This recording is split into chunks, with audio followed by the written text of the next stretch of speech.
Bonjour et bienvenue encore une fois à notre webinaire « Comment maximiser votre stratégie d'exportation aux États-Unis ». Je m'appelle Nathalie McGlynn et je serai votre animatrice durant la prochaine heure. Je suis conseillère en marketing ici, dans l'équipe de Purolator, et je suis heureuse de vous présenter la matière aujourd'hui. Aujourd'hui, nous parlerons de tout ce qui concerne l'exportation aux États-Unis, ainsi que des moyens de renforcer votre stratégie d'exportation vers les États-Unis. Jeff Coley, de l'équipe du développement de produits de Purolator, et Philippe Thury, d'Exportation et Développement Canada, se joignent aussi à la conversation. Avant de donner la parole à l'équipe, j'aimerais passer en revue quelques détails administratifs. La présentation d'aujourd'hui prendra environ 45 minutes et nous avons prévu amplement de temps à la fin, soit 15 minutes, pour répondre aux questions. Pour ce qui est des questions, je suis certaine qu'elles seront nombreuses. S'il vous plaît, veuillez utiliser la section de clavardage de votre panneau de contrôle GoToWebinar afin de les soumettre. Nous ne répondrons pas aux questions durant le webinaire. Nous les compilerons afin de les traiter à la fin. Sur ce, je laisse la présentation à Jeff et nous commencerons. Bonne présentation! Excellent! Je te remercie Nathalie et bonjour tout le monde. Bienvenue à notre webinaire sur la façon de maximiser votre stratégie d'exportation aux États-Unis. Nous sommes heureux que vous ayez pu vous joindre à nous ce matin. Je m'appelle Jeff Coley. Je suis chef principal produits et technologies marketing chez Purolator. Je suis accompagné de Philippe Thury, directeur stratégie et innovation chez Exportation et Développement Canada. Bienvenue Philippe. Merci Jeff. Pour le webinaire d'aujourd'hui, nous espérons avoir créé une présentation pertinente remplie de tactiques et de meilleures pratiques qui peuvent vous aider à renforcer votre stratégie d'exportation et servir de point de départ pour mieux comprendre certaines des principales tendances offrant de bonnes occasions de croissance dans le marché américain. Nous aborderons aussi les moyens de bâtir ou d'améliorer votre stratégie d'exportation, y compris les raisons d'entrer ou d'investir dans le marché, la connaissance des défis et des risques connexes, ainsi que les façons d'élaborer votre plan d'exportation. Ensuite, nous terminerons en examinant des marchés américains spécifiques où vous pouvez trouver des occasions précises pour votre industrie, ainsi que des façons d'étendre vos activités afin d'atteindre de nouveaux marchés. Je vais maintenant céder la parole à Philippe Thury d'EDC qui nous parlera de lui pour commencer. Je vous remercie Jeff et Nathalie, ainsi que toute l'équipe de Purolator, de m'avoir invité à venir vous parler aujourd'hui. Un grand merci aussi à toutes les personnes qui écoutent et qui participent. J'espère que la courte période de temps dont nous disposons aujourd'hui me permettra d'améliorer votre plan et votre stratégie d'exportation aux États-Unis. Donc, avant de me présenter officiellement et de vous donner une partie de l'information que je vous ai préparée, j'aimerais dire quelques mots au sujet d'Exportation et Développement Canada. Nous sommes une société d'État canadienne financièrement autonome, créée en 1944. Nous sommes aussi l'organisme de crédit à l'exportation du Canada, ce qui signifie que notre mandat est de soutenir et de développer le commerce extérieur du Canada, principalement au moyen de produits. Nous fournissons d'une part des produits financiers, comme le financement de trésorerie, les garanties, le financement d'expansion à l'étranger, le financement de projets et les souscriptions. D'autre part, nous exploitons une grande entreprise d'assurance, et pour nous, l'assurance est essentielle afin d'aider à gérer les risques des exportateurs canadiens. Donc, les produits dont vous entendrez parler lorsque vous communiquez avec EDC seront des choses comme l'assurance compte client, l'assurance acheteur unique et l'assurance risque politique. Nous offrons aussi d'autres produits, comme des produits de cautionnement qui sont particulièrement utiles pour les clients du secteur des services, ainsi que mon secteur, les services aux petites entreprises. Il s'agit donc des deux secteurs dans lesquels nous offrons des services de jumelage, ainsi que des services consultatifs. Je suis heureux d'être la personne qui gère les activités consultatives d'EDC. À cette fonction, je supervise une équipe de conseillers en exportation qui aide les clients et les clients potentiels à s'y retrouver dans les complexités du commerce international en répondant aux questions relatives au commerce sur une base quotidienne afin de leur permettre d'avancer dans l'aventure de l'exportation avec assurance. Notre équipe est bien équipée pour répondre aux questions relatives à la préparation, qui vise à déterminer si vous êtes prêt à exporter les renseignements commerciaux vers les États-Unis ou les autres marchés à l'étranger, à l'entrée dans le marché et à la compréhension de tous les détails que vous devez connaître comme les règlements, les taxes, les douanes, les investissements à l'étranger ainsi que la réduction des risques.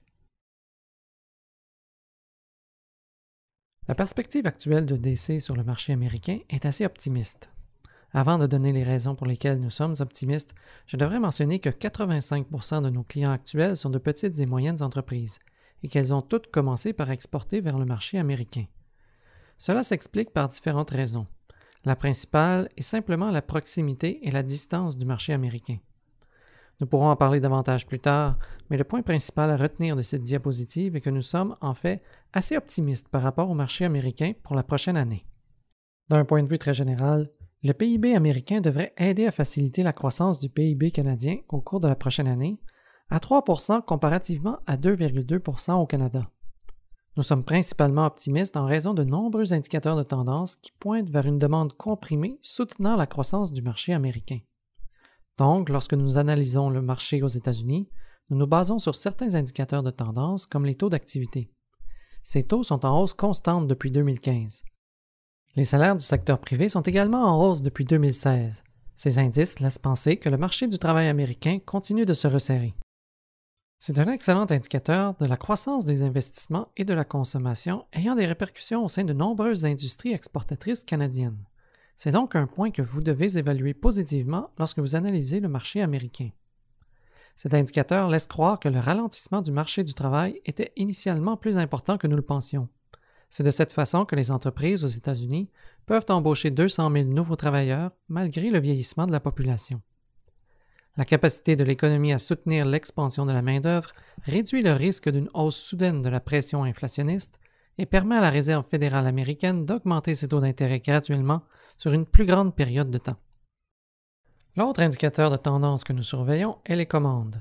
Nous avons examiné celles-ci et nous croyons que le nombre est en hausse dans l'ensemble dans toutes les industries. Encore une fois, il s'agit d'un indice de l'augmentation de la demande et de la consommation dans le marché américain. Par rapport au marché américain, le point à retenir est que nous sommes optimistes puisque nous croyons qu'il continuera de croître et qu'il offrira des occasions aux exportateurs canadiens. Ce sont d'excellentes observations, Phil. Je te remercie de les partager avec nous. Nous avons aussi déterminé, en analysant en profondeur les parties spécifiques des secteurs, que ce soit du commerce interentreprise ou d'entreprise à consommateurs, qu'il existe vraiment de belles occasions pour les exportateurs.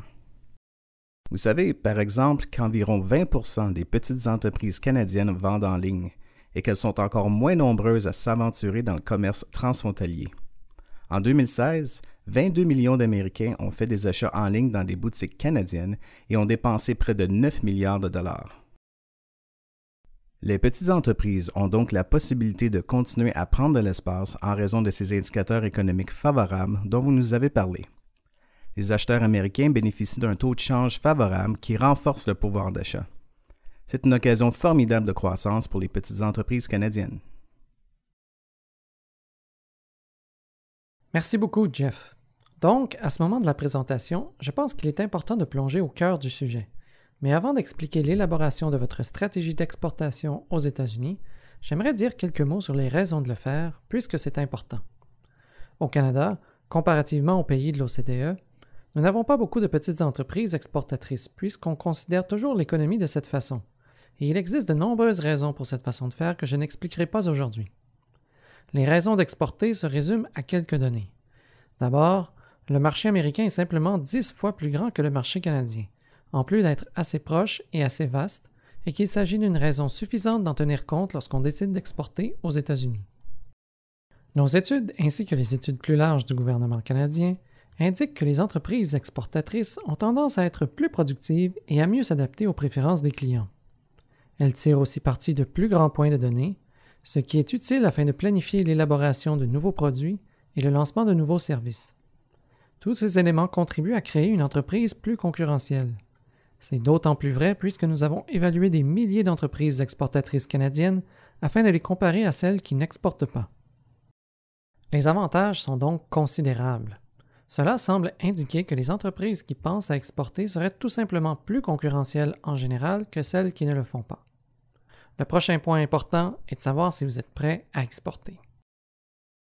Pour savoir si vous êtes prêt, plusieurs entreprises offrent des évaluations de la préparation pour l'exportation. N'hésitez pas à faire cette évaluation et à appliquer les résultats à votre entreprise. Le principal point commun de ces évaluations de la préparation et de déterminer s'il y a suffisamment d'intérêt au niveau de l'organisation de votre entreprise, ainsi qu'un engagement à assurer une croissance durable. Le marché canadien est tout simplement trop petit pour permettre aux entreprises d'assurer une croissance durable à long terme. Afin de savoir si vous êtes prêt, il faut d'abord comprendre qu'il y aura des coûts. Les plus courants sont ceux en lien avec l'élaboration de votre stratégie, dont nous parlerons aujourd'hui.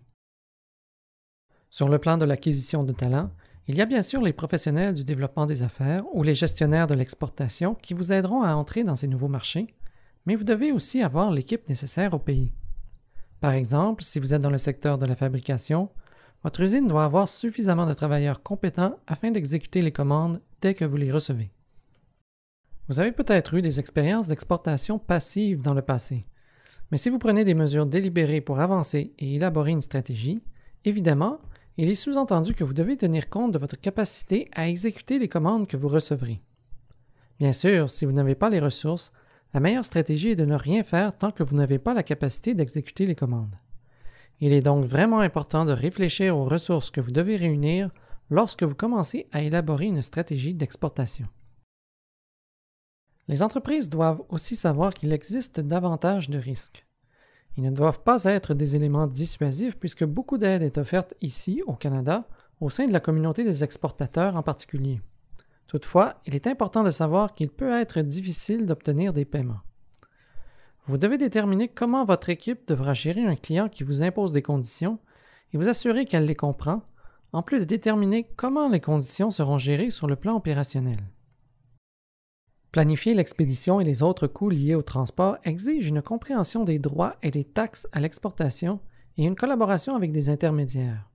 Ce n'est pas nécessairement un risque, c'est possible à gérer, mais c'est une question sur laquelle il faut se pencher. Il est évident qu'il est plus dispendieux d'acquérir, de servir et de fidéliser les clients, que ce soit en investissant en ligne afin d'attirer les clients vers vos produits ou votre marque, ou au moyen de ressources intangibles, comme des personnes frappant aux portes afin de rencontrer des intermédiaires ou des clients potentiels. C'est tout simplement plus cher. Selon moi, l'autre erreur que les entreprises font ou n'analysent pas en profondeur, c'est de croire que plus c'est gros, mieux c'est. Sauf que ce n'est pas toujours le cas. C'est une erreur très courante que nous observons chez EDC. Au début, les entreprises ont tendance à surestimer l'attractivité du marché et à sous-estimer les coûts.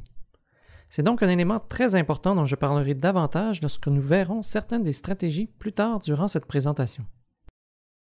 L'autre élément important à comprendre, c'est le risque de vol.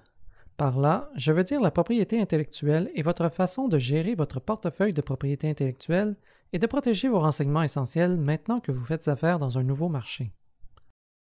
C'est peut-être moins courant aux États-Unis que dans d'autres marchés, mais la responsabilité sociale d'entreprise est essentielle à toutes les activités d'exportation canadiennes, tout comme faire preuve de diligence. J'en parlerai davantage plus tard durant la présentation. Il faut comprendre les fournisseurs et les acheteurs du marché à l'étranger. Il est aussi important de veiller à avoir une bonne responsabilité sociale d'entreprise. Donc, voyons maintenant la base. J'ai parlé un peu des raisons pour lesquelles nous sommes optimistes par rapport au marché américain.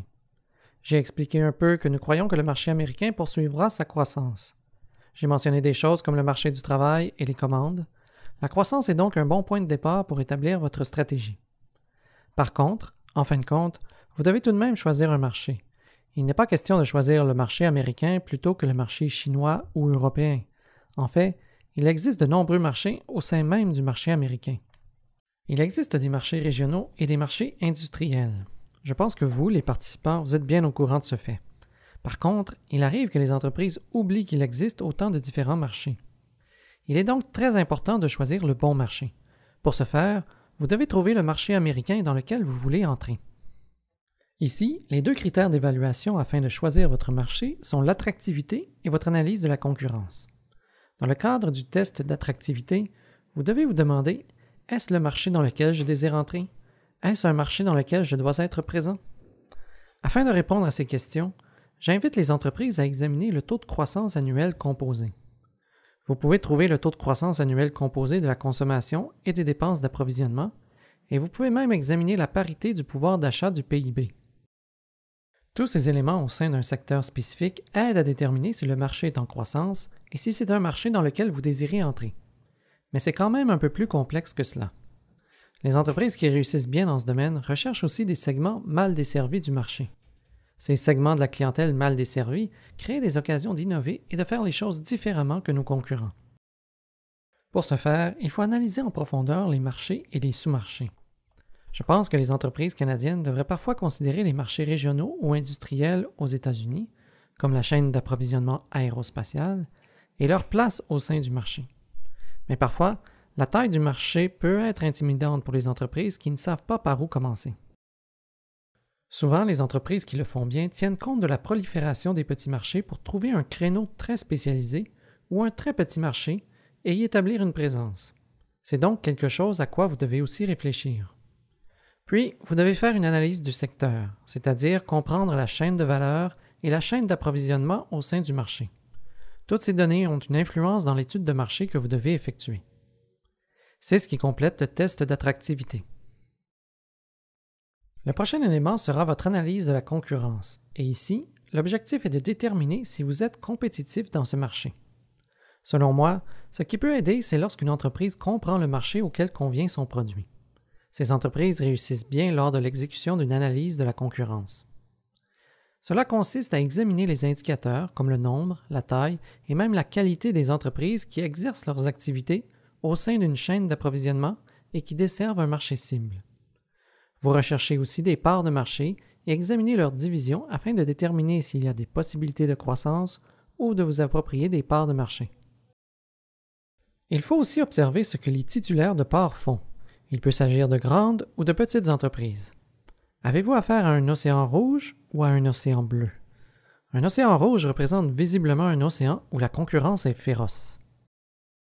L'essentiel dans un océan rouge est de trouver un secteur où vous pouvez créer de la valeur progressivement afin de rendre l'océan un peu plus bleu pour votre entreprise. Ces concepts sont une sorte de stratégie de base que vous pouvez aussi appliquer dans un marché national. Toutefois, ils sont très pertinents lorsque vous examinez un marché international. Afin de savoir si vous êtes concurrentiel, vous devez appliquer une partie de la méthode VRIO. Encore une fois, il s'agit d'un outil stratégique simple que les entreprises peuvent utiliser dans les marchés internationaux.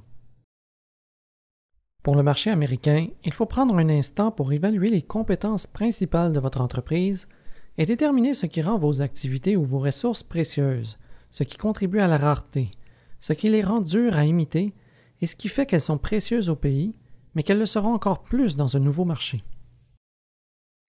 Vous pouvez aussi appliquer le modèle CAGE, mais je n'en parlerai pas aujourd'hui.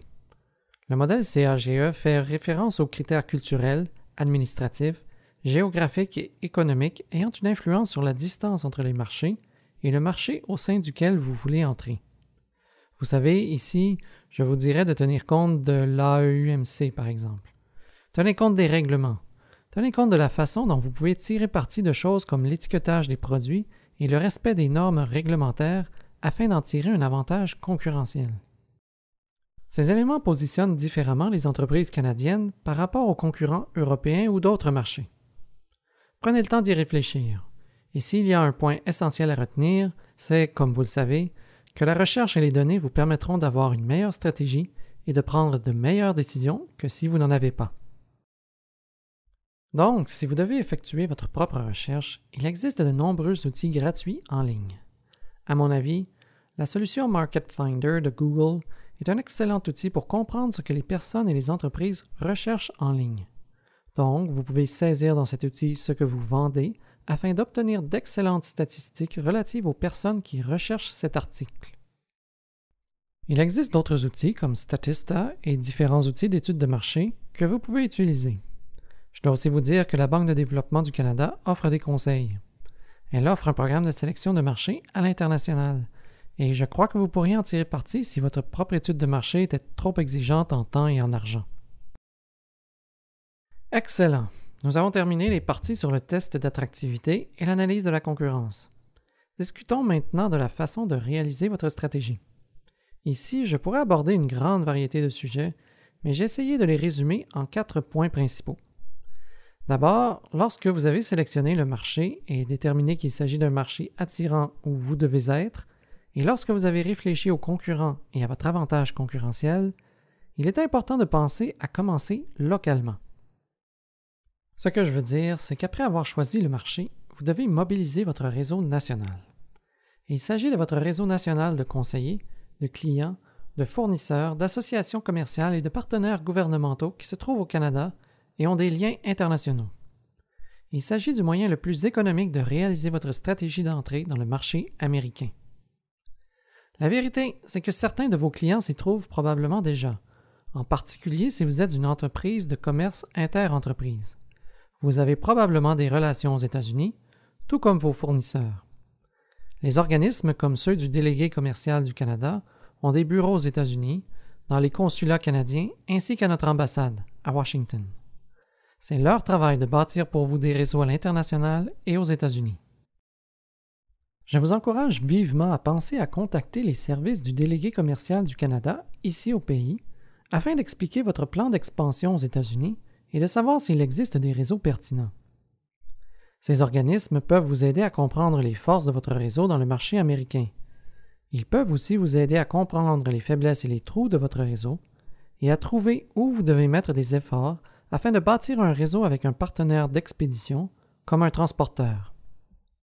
Oui, ce sont d'excellents points, Phil. Et vous savez, je crois qu'il faut tirer parti de vos partenaires nationaux puisque vous faites affaire avec eux, comme si vous faites déjà affaire avec Purolator à l'échelle nationale. C'est le bon moment de communiquer avec eux pour parler de votre stratégie d'exportation. Nous invitons souvent nos clients à parler d'avance et rapidement de leur plan d'exportation afin de travailler avec un membre de l'équipe jouant un rôle consultatif pour soutenir leurs activités et ouvrir l'accès à de nouveaux marchés. Cette personne peut travailler sur de nombreux aspects afin de vous aider à vous préparer, comme en offrant des conseils sur les exigences relatives à l'emballage de vos produits, l'évaluation de vos besoins technologiques et la mise en œuvre d'une solution et même d'un plan d'exploitation spécifique aux activités de vos clients. Elle peut tenir compte de la disponibilité du produit, des heures d'ouverture des entreprises et des principaux corridors d'expédition qu'une entreprise veut vraiment cibler. Vous savez, vous voulez vraiment comprendre ces marchés cibles, puisqu'il existe différents délais de transit dont vous devez tenir compte et vous assurer, sur le plan de la préparation, de répondre aux demandes des destinataires.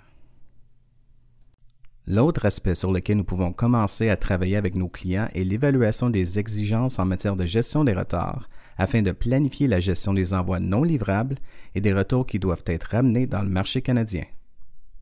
Ensuite, évidemment, nous nous assurons que nos clients sont prêts à traverser la frontière du point de vue des formalités frontalières. Excellent, Jeff. Vous avez absolument raison, en particulier dans le secteur du commerce de détail. Vous savez, c'est un très bon point. Il est essentiel de réfléchir au retour, puisqu'il est certain qu'il y en aura. Le deuxième point consiste à aligner des objectifs clairs sur votre stratégie d'entrée sur le marché. Le moyen le plus facile de se lancer dans un marché étranger pour la première fois est de participer à des conférences. Vous pourriez littéralement participer à des conférences tous les jours pour la prochaine année aux États-Unis si vous le désirez, mais vous n'obtiendriez peut-être pas le type de résultat de vente que vous souhaitez. Donc, il est essentiel de choisir les bonnes conférences là où vos clients ciblés se rencontrent. Pour ce faire, vous devez vraiment réfléchir à la présence potentielle à la conférence d'agents et de distributeurs avec lesquels vous pourriez établir un partenariat, puisque vous pourriez ne pas trouver de clients. Pour ce faire, par exemple, si vous vendez des cliniques médicales mobiles, une conférence où se trouvent des concurrents n'est pas nécessairement le bon endroit pour vous. Vous devriez plutôt vous rendre à une conférence où la communauté des soins de santé se regroupe. Cela peut sembler évident, mais il est parfois difficile de déterminer si vous tirerez de la valeur d'un salon commercial, puisqu'ils sont très dispendieux si vous montez un stand afin de présenter votre technologie, vos produits et vos innovations. Vous devez vraiment vous poser des questions. Examinez les autres exposants à ces conférences. Examinez le type de partenaires qui y participeront et demandez une liste, en particulier si vous désirez investir comme exposant. L'autre point essentiel est de comprendre la différence entre un agent et un distributeur. J'en reparlerai plus tard durant la présentation, mais il existe une différence. Vous pouvez tirer parti d'un agent pour vendre votre produit dans un marché, mais au final, vous êtes responsable de cette vente et de tout ce qui en découle, que ce soit les garanties, la gestion des retours et toutes ces choses.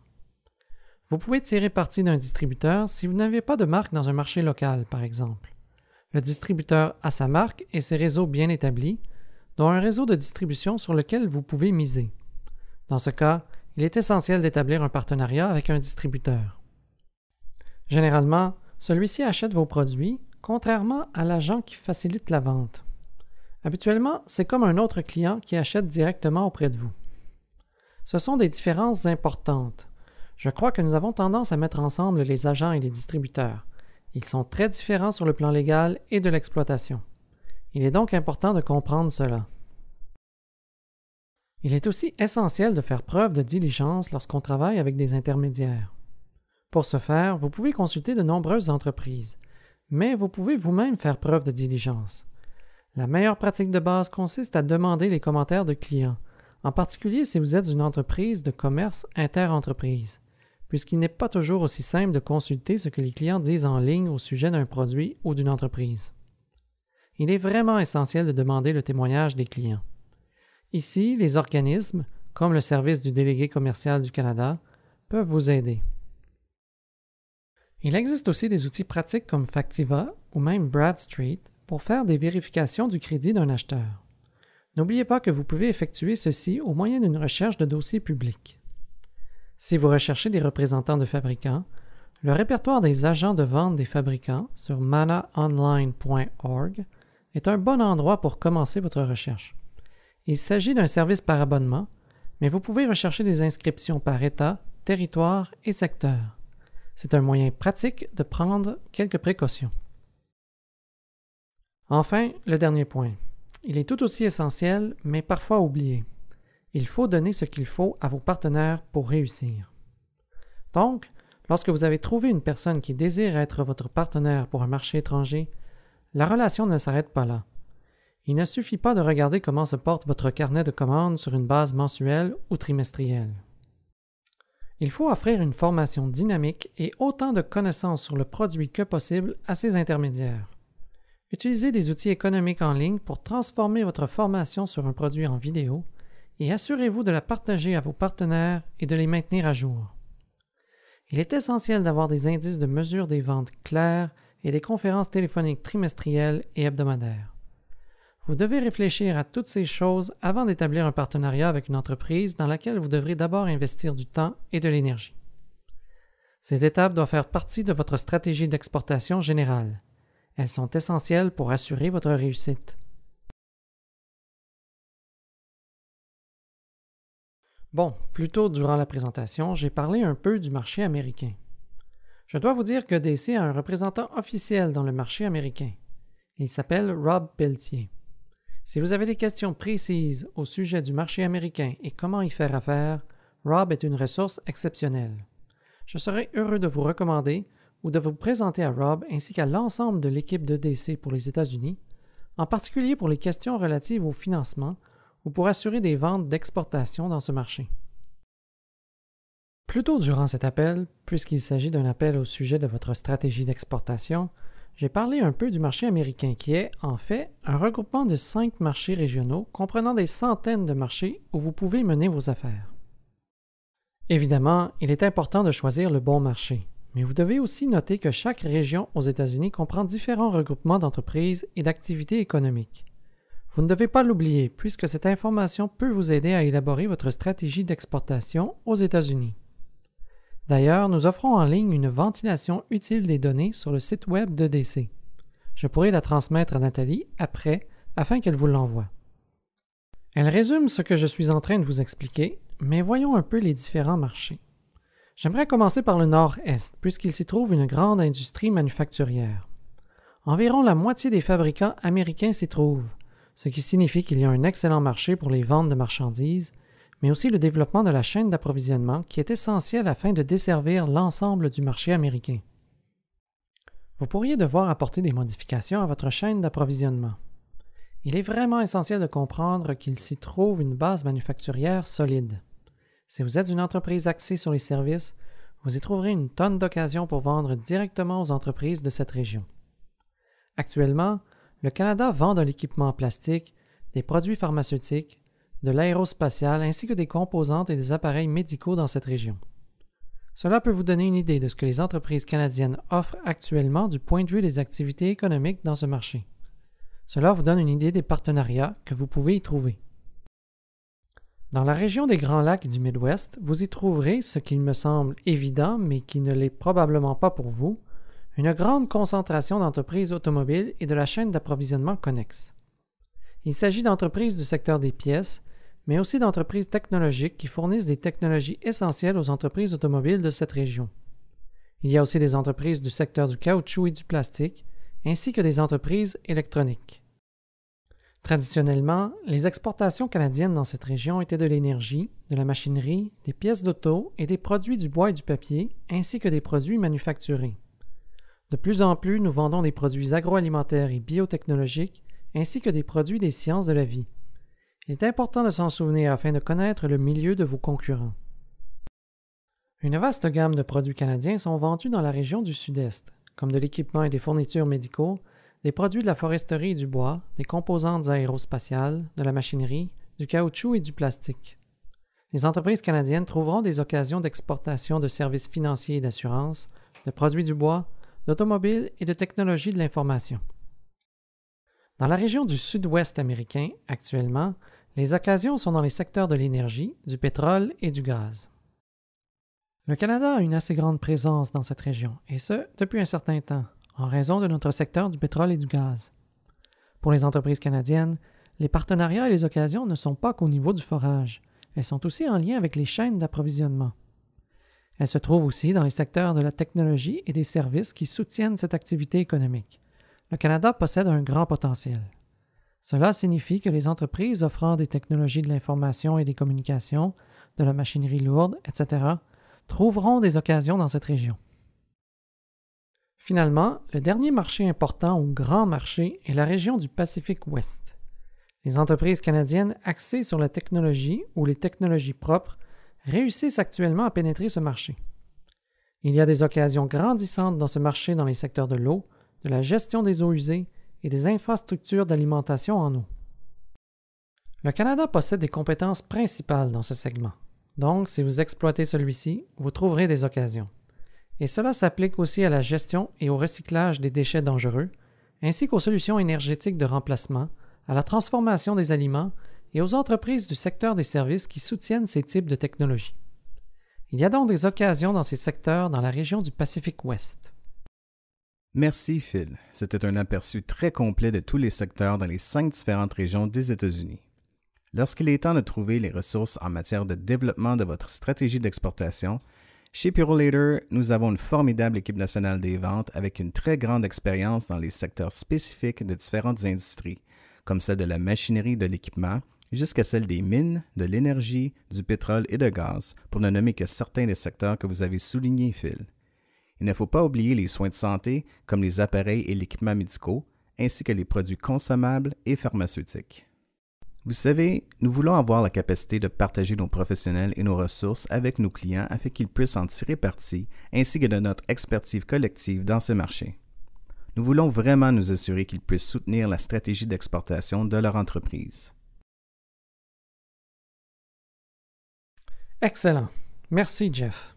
Le contenu de la prochaine diapositive est un peu plus détaillé. J'aimerais parler des rouages pour atteindre votre nouveau marché.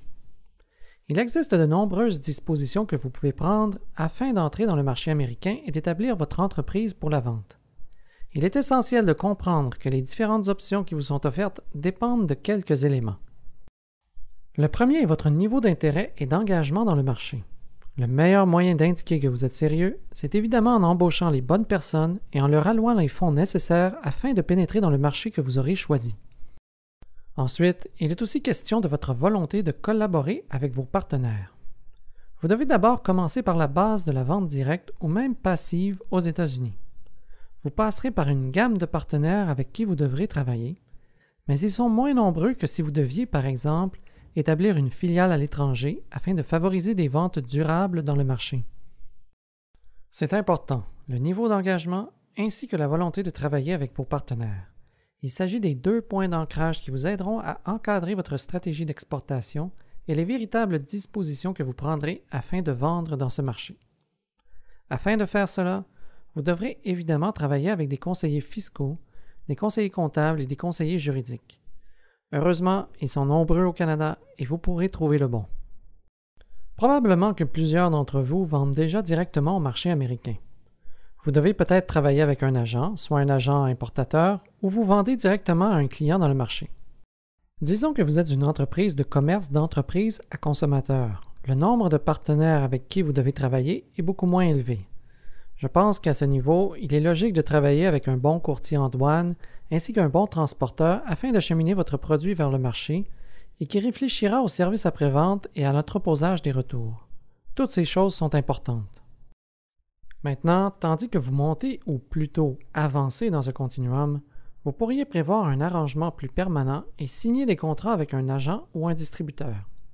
J'ai expliqué la différence entre l'agent et le distributeur plus tôt, mais c'est un choix que vous devez faire avec soin puisque vous planifiez sur une base plus permanente. Vous pourriez aussi établir une filiale à l'étranger. C'est principalement des raisons liées à l'impôt qui motivent le choix de beaucoup d'entreprises, mais cela aide tout de même à se rapprocher des clients. Alors que vous accumulez de plus en plus de ventes dans le marché américain, il peut être vraiment utile d'avoir une filiale qui importe et distribue pour vous, en particulier si vous exploitez au sein d'une chaîne d'approvisionnement. Plus loin dans le continuum, vous trouverez aussi l'autorisation de la production par un fabricant étranger aux États-Unis. Dans ce cas, il est important de réfléchir à votre stratégie de protection et de gestion de votre propriété intellectuelle, ainsi qu'aux redevances et à la façon dont elles vous seront versées. Même s'il s'agit d'une façon plus économique et dans une certaine mesure plus convenable d'entrer dans le marché américain, c'est un peu plus complexe à planifier. Il faut donc passer plus de temps avec des conseillers ici au pays. Vous pouvez aussi établir des alliances stratégiques et des co-entreprises. Je trouve drôle de penser que les gens pensent parfois que les alliances stratégiques et les co-entreprises sont la même chose. Ce sont des choses très différentes. Les co-entreprises exigent la création d'une entité légale distincte qui peut être très utile lorsque vous songez à entrer dans un nouveau marché pour une période de temps limitée ou pour atteindre un objectif précis et qu'un partenariat est un prérequis essentiel pour la vente aux nouveaux clients. Il existe différents types de partenariats. Vous devez choisir celui qui convient en fonction des tâches cruciales devant être accomplies afin de livrer un produit au client. Par exemple, un partenariat séquentiel nécessite le regroupement des services d'emballage, c'est-à-dire que votre entreprise est responsable de produire la partie A du produit et que votre partenaire est responsable de la partie B. Cette information pourrait être inconnue du client final. Il existe des différences entre l'alliance stratégique et la co-entreprise, même si ce sont des arrangements viables lorsque vous entrez dans un nouveau marché. Une co-entreprise peut être utilisée pour établir une partie ou l'ensemble des activités dans le marché américain, tandis que l'alliance stratégique peut être conclue afin d'offrir de la valeur aux parties engagées, y compris les clients, sans qu'une présence permanente aux États-Unis ou une structure de gouvernance officielle ne soit nécessaire. Vous devriez toujours évaluer les arrangements avec vos partenaires avec un conseiller fiscal ou juridique local, comme pour tout arrangement comme l'alliance stratégique, la co-entreprise ou les autres solutions. Enfin, à l'autre extrême, vous trouvez l'établissement d'une présence plus permanente à l'étranger par la création d'une corporation filiale. Il s'agit d'une solution à long terme qui est généralement adoptée en raison des conditions du marché qui justifient un plus grand investissement et une plus grande présence. Donc, c'était le spectre des dispositions auxquelles vous devez réfléchir et que vous devez planifier avec vos conseillers ici au pays afin de vous assurer qu'elles ont un effet pour augmenter les ventes dans le marché américain.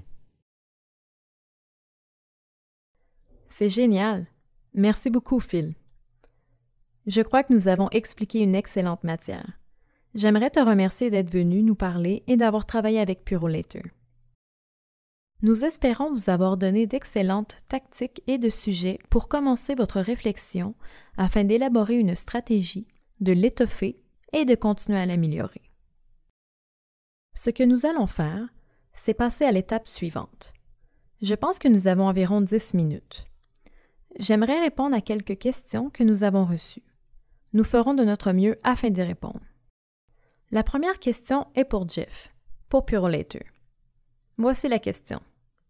Que devrais-je faire de façon proactive avec mon partenaire d'expédition afin de me préparer pendant l'élaboration de ma stratégie? Excellent. Je vais essayer de répondre. Merci beaucoup à tout le monde de nous avoir donné du temps aujourd'hui et merci à Phil pour vos conseils. C'est une excellente question. L'une des choses les plus fondamentales que vous pouvez faire afin de vous préparer à exporter et à établir un partenariat avec votre fournisseur, c'est évidemment d'effectuer un examen de votre produit et de l'emballage pour optimiser votre produit durant le transport dans notre réseau. De cette façon, vous contribuez à réduire le risque de dommages, en plus d'améliorer les caractéristiques dimensionnelles de vos envois afin de réduire les coûts. Durant notre examen, notre équipe analysera vos besoins liés aux services offerts à vos destinataires et clients aux États-Unis. Par exemple, cela nous aidera à déterminer le mode de transport qui convient le mieux à vos envois. Plus tôt durant la présentation, nous avons aussi parlé de l'élaboration d'un plan d'exploitation spécifique pour vos nouvelles activités d'exportation. Bien sûr, il tiendra compte du volume de commandes prévues dans tous les marchés que vous desservez. Nous avons beaucoup parlé des différents marchés régionaux américains aujourd'hui. De cette façon, vous pouvez planifier le personnel en conséquence, en fonction des tendances d'expédition et aussi du développement de votre stratégie de retour. Parfait. Passons à une question que Phil pourra répondre selon moi. Donc, dans le cadre d'une stratégie américaine, comment devons-nous établir le tarif des produits et services? Oui, il s'agit d'une bonne question qui est difficile à répondre. Je déteste être la personne qui répond que cela dépend, mais c'est vrai. Cela dépend de votre entreprise, de ses produits ou services. Cela dépend aussi de votre analyse de la concurrence. Toutefois, en matière de tarification, il est important de commencer par bien comprendre vos coûts. Parfois, vos clients sont des entreprises du segment du commerce interentreprise, ce qui entraîne des coûts. Vous ne devez pas l'oublier, mais vous devez comprendre que les coûts plus élevés en vendant au marché américain dépendent des dispositions prises avec votre fournisseur, des chaînes d'approvisionnement existantes ou que vous prévoyez acquérir, et des coûts associés au paiement des droits de douane si nécessaire. Nonobstant l'ALENA 2.0, vous pourriez devoir payer des droits de douane et il pourrait y avoir des répercussions fiscales. Vous devez bien y penser puisque cela s'ajoute aux coûts que le client voit et nous voit fixés. Lorsque vous avez une bonne idée de vos coûts, je crois qu'il peut être utile de réfléchir à votre marge puisqu'il s'agit d'un reflet de la valeur que vous pouvez créer pour le client à qui vous vendez. Donc, pensez bien à la valeur pour le client lorsqu'il sera question de vos marges. Il n'est pas suffisant de s'aligner sur les normes de l'industrie en matière de marge. Vous devez réfléchir à la façon de vous différencier pour vous permettre d'avoir des marges plus élevées. C'est en lien avec certains des sujets dont j'ai parlé plus tôt, comme rendre l'océan plus bleu dans le cadre de votre stratégie et trouver des moyens de différencier votre produit dans un nouveau marché. C'est un moyen essentiel de grossir vos marges, mais commencez toujours en analysant vos coûts. Cela va de soi. Vous pourrez continuer ensuite. D'accord. J'imagine que cela va de pair avec la protection. Une autre question que nous avons reçue traite des fluctuations monétaires et du changement du dollar. J'imagine que c'est lié à l'idée de se préparer afin de gérer les fluctuations du taux de change. Vous devriez éviter l'exposition à la volatilité des changes. Il existe de nombreux partenaires au sein de l'écosystème de l'exportation, du commerce et des finances qui peuvent vous aider. Parlez toujours avec votre banque des options qui vous sont offertes, ainsi qu'avec un chargé de compte d'EDC. Posez-nous des questions au sujet du programme de garantie de facilité de change. Il s'agit d'un excellent moyen de couvrir vos biens en garantie dont vous avez besoin pour faciliter le change. De cette façon, votre entreprise peut bénéficier d'un avantage grâce à cet outil financier afin de se protéger des aléas des devises tout en limitant les restrictions sur vos fonds de roulement que peut imposer une institution financière. Je crois que notre prochaine question sera pour Jeff, puisque nous pouvons en combiner quelques-unes. Donc, comment doit-on emballer les denrées périssables afin d'assurer une expédition sécuritaire et exporter certains de ces produits? Absolument. Je vous donnerai des renseignements généraux puisqu'ils sont liés à l'expédition de denrées périssables. Vous pouvez adopter différentes stratégies afin de protéger votre produit des délais et du transport parce que la durée de vie en dépend. Le moyen évident consiste à utiliser des produits comme de la glace sèche, des paquets de gel ou des choses qui vous aident à gérer et à contrôler la température de votre produit. De cette façon, vous prolongerez sa longévité, vous savez, en raison de la nature périssable de votre envoi. Il existe plusieurs options qui sont à usage unique, comme la glace sèche ou les paquets de gel. Toutefois, il y a aussi des solutions permettant une remise en état ou des produits réutilisables que vous pouvez intégrer dans votre chaîne d'approvisionnement si vous croyez que la réutilisation est requise. Chez Purolator, nous pouvons vous offrir différentes solutions. Nous serons heureux de vous conseiller et de déterminer si nous pouvons satisfaire vos besoins. C'était d'excellentes suggestions. Merci, Jeff. J'espère que vous avez répondu à la question. Nous avons une autre question que je pose à Phil. En matière de permis et de licence, quels sont ceux requis avant de commencer à expédier aux États-Unis? Oui. Pour ce qui est des permis et des licences, vous savez, il en existe probablement plusieurs. Je n'aime pas devoir vous le dire, mais tout dépend de votre entreprise. Dans l'ensemble, vous devez être une entreprise enregistrée. Par exemple, votre inscription au numéro d'entreprise vous permet de remplir la déclaration d'exportation lorsque vous vendez dans le marché américain. Il existe une vaste gamme de formulaires que vous devez remplir à la frontière. Encore une fois, selon moi, le meilleur moyen est de travailler avec un courtier en douane afin de vous assurer que vous êtes inscrit à la documentation et que vous avez tout ce qu'il faut comme permis d'exploitation.